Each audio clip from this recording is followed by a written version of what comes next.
They said tanks had no place in Vietnam.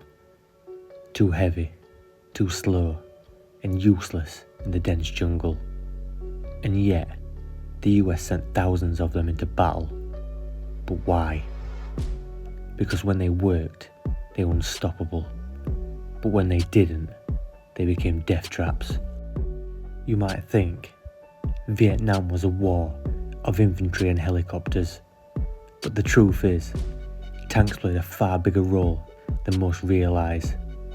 And in some of the war's most brutal battles, they were the only thing standing between survival and annihilation. So what was it like to fight in a tank in Vietnam? And why did so many end up burning in the jungle? Welcome back to the war.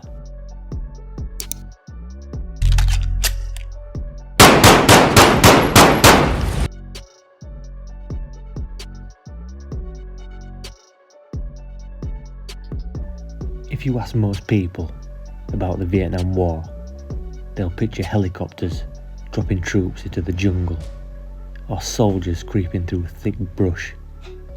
Tanks, not so much. And that's exactly what US commanders thought at first. Vietnam's jungles, rice paddies and swamps weren't like the open battlefields of World War II or Korea. The idea of using tanks seemed insane, but the reality on the ground was different. The Viet Cong and North Vietnamese army weren't just hiding in the jungle, they were digging in. Underground tunnels, fortified bunkers and entire trench networks meant that infantry alone couldn't break through. The solution? Tanks, with their firepower and armour. They became bunker busters and could clear enemy positions faster than infantry ever could. And when ambushed, they provided a rolling fortress that saved countless lives. But tanks in Vietnam weren't invincible, and when things went wrong, they went horribly wrong. But before we get into that, let me ask you this. If you had to fight in Vietnam, would you rather fight with a tank or on foot? Let us know in the comments.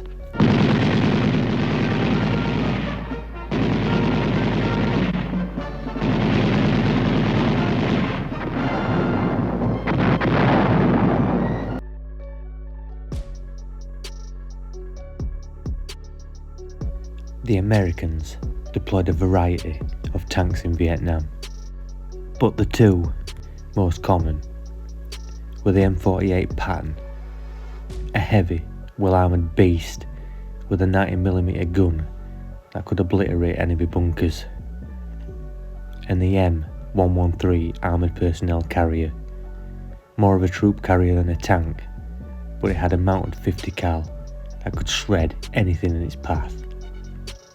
Tanks, like the M41 Walker Bulldog, were also used, but the M48 and M113 became the workhorses. And while they were effective, they had a serious weakness. Their size and noise made them prime targets for ambushers, and the Viet Cong knew exactly how to take them down. At this point in the war, the US believed they had full control, but that was about to change, and the tanks would soon face their biggest nightmare.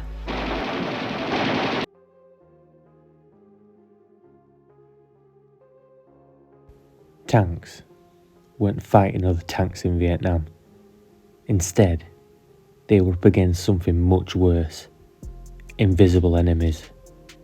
The Viet Cong and NVA developed brutal anti-tank tactics.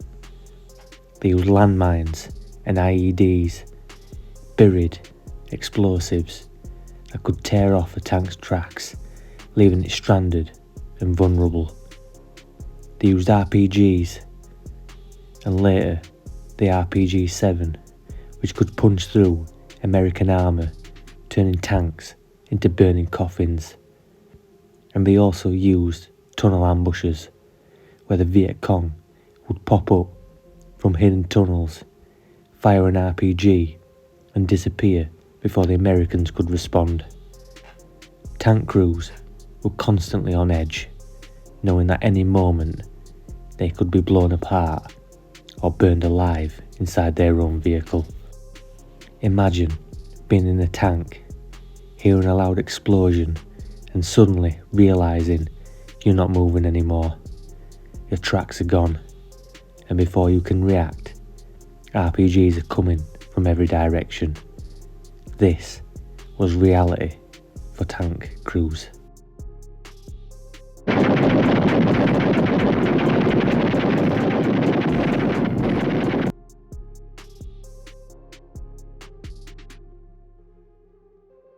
Despite the dangers, tanks weren't just used, they became essential. One of the most brutal examples was Operation Cedar Falls in 1967. The US launched a massive offensive against the Viet Cong's infamous Iron Triangle stronghold. Infantry alone couldn't clear the enemy tunnels and bunkers, so they brought in tanks. With the M48 Pattons leading the charge, they crushed resistance that would have taken infantry weeks to fight through. The Viet Cong couldn't stop them, at least not that time. But other battles weren't so easy. At the Battle of Ben Het in 1969, North Vietnamese T-54 tanks ambushed American forces. It was one of the few times in the war where the US tanks went head-to-head with enemy armour. The result? A brutal slugfest. This was a battle that could have changed everything, but the US came out on top. We'll get to that soon, but first, a quick shout out. If you're enjoying this deep dive into tank warfare in Vietnam, consider joining our membership program for exclusive content, behind the scenes videos and more. Plus, we've got brand new merch in our shop, so if you want to represent the channel, check it out. Links are in the description.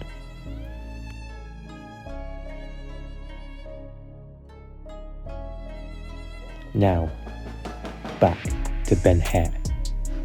Most people don't realise that Vietnam had a tank battle, but in March 1969, the NVA rolled in with Soviet-made T-54s. The Americans, caught off guard, had to scramble to respond. The US tank crews, using M48 Pattons, faced off against the more modern Soviet tank, but the Patton had one advantage: their crews. They used better tactics, took out the first enemy tanks and forced the rest to retreat. It was a rare US tank victory in Vietnam, but it showed just how dangerous the war had become. Because if the NVA could bring in actual tanks, what would they bring next?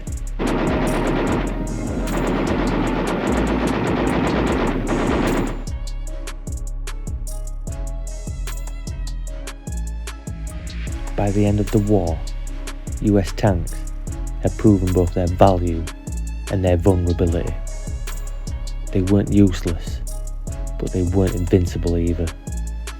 Many were left behind when the US pulled out. Some were even captured and used by the NVA.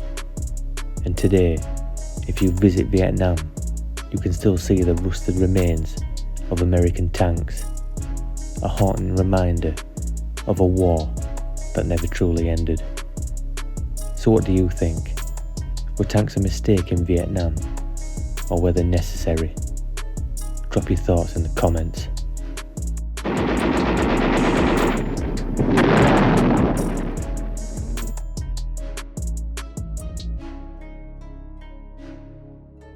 The Vietnam War was unlike any other war before it, and tanks, for all their power, couldn't change the outcome. But they left their mark, both in history and on the battlefield. If you found this video interesting, check out our deep dive into the M16 assault rifle, first introduced in Vietnam, that still divides opinion. Click here to watch it now.